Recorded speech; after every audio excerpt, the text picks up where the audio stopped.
하나님 말씀 마태복음 25장 31절로 36절 교독하시겠습니다.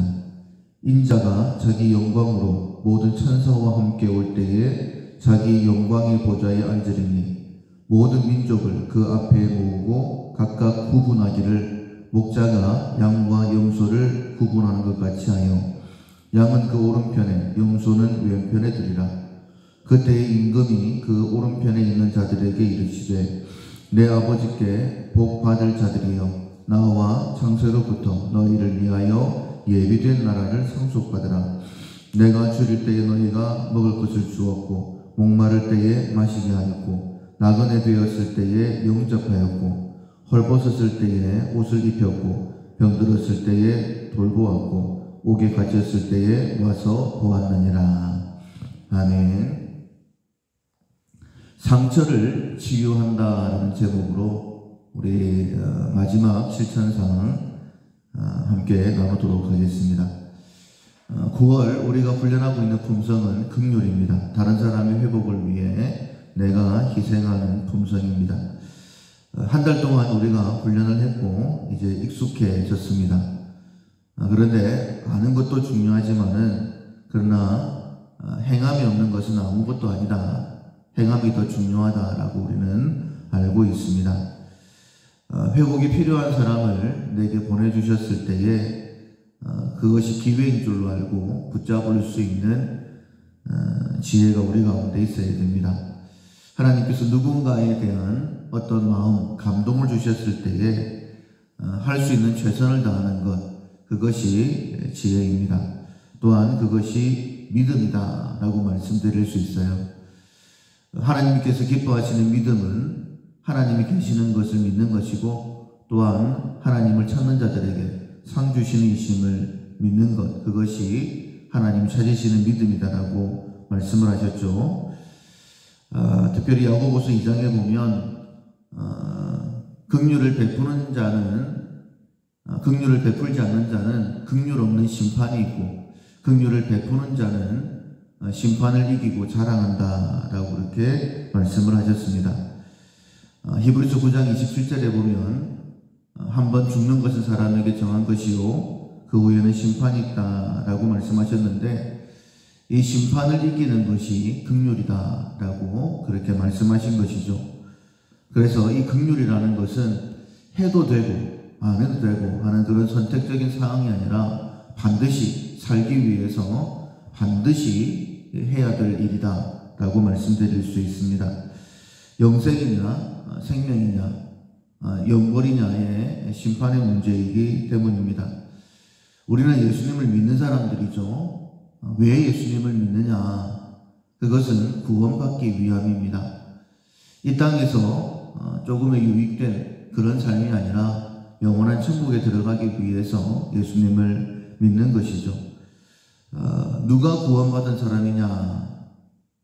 믿음을 가진 사람이 구원받은 사람이다 라는 것이 정답인데 우리가 외적으로 모습으로 말씀을 드린다라고 한다면 긍휼히 여기는 사람이 구원받은 사람이다라고도 말씀드릴 수 있습니다.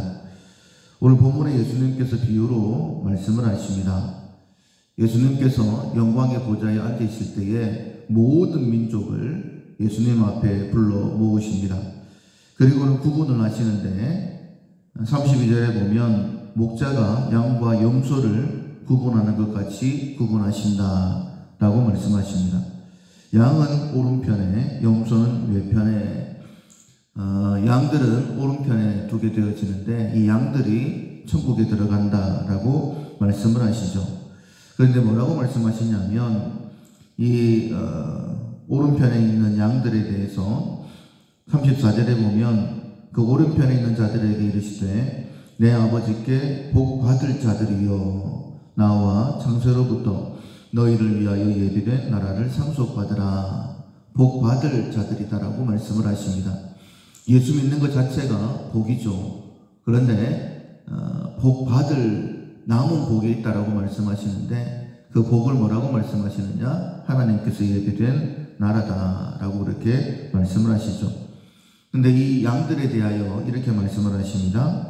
내가 줄일 때에 너희가 먹을 것을 주었고 목마를 때에 마시게 하였고 나그네 되었을 때에 영접하였고 헐벗었을 때에 옷을 입혔고 병들었을 때에 돌보았고 옥에 갇혔을 때에 와서 보았느니라. 양들이 얘기하죠. 언제 우리가 그랬습니까? 라고 했을 때에 너희 가운데 있는 작은 자에게 한 것이 곧 나에게 한 것이다 라고 분명히 말씀하셨습니다. 그러니까 내 옆에 있는 사람이 목마르고 배고프고 나그네 되었을 때, 헐벗었을 때에, 감옥에 갇혔을 때에 어떻게 하느냐에 따라서 우리의 영원한 삶이 달라진다라고 분명히 말씀하시는 것이죠. 여러분, 어떤 생각이 났을 때에 내 주변에 힘든 사람이 생겼었고 그 사람에 대해서 하나님께서 어떤 감동을 주셨을 때에 그때 내가 어떻게 하느냐에 따라서 영원한 상, 영원한 벌이 정해진다라는 거예요. 우리가 상처가 생기면 연고를 바르고 밴드를 붙이지 않습니까? 그것처럼 누군가가 상처를 입었을 때에 연고를 발라주고 밴드를 붙여줘야 되겠다.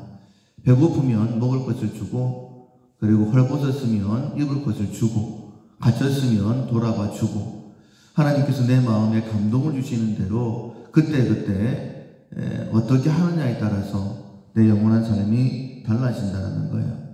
마지막 훈련입니다. 우리가 긍휼에 대해서 마지막 훈련을 하면서 내 주변에 힘든 사람, 어려운 사람, 그런 사람들을 보내주셨을 때에 결코 그 기회를 놓치지 맙시다. 외면하지 맙시다.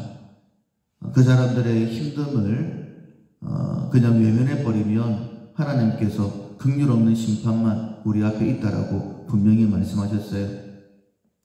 신명기서에 이렇게 우리에게 말씀을 하십니다. 너희 앞에 생명과 사망, 복과 저주가 놓였나니 너희는 살기 위해서 생명을 선택하라 라고 말씀을 하셨습니다. 선택의 문제입니다. 영생을 바라보면서 믿음의 선택을 할 수 있는, 긍휼의 선택을 할 수 있는, 그리고 주님 앞에 기쁨으로 서는 우리 모두가 될 수 있기를 주님의 이름으로 축원합니다. 아멘.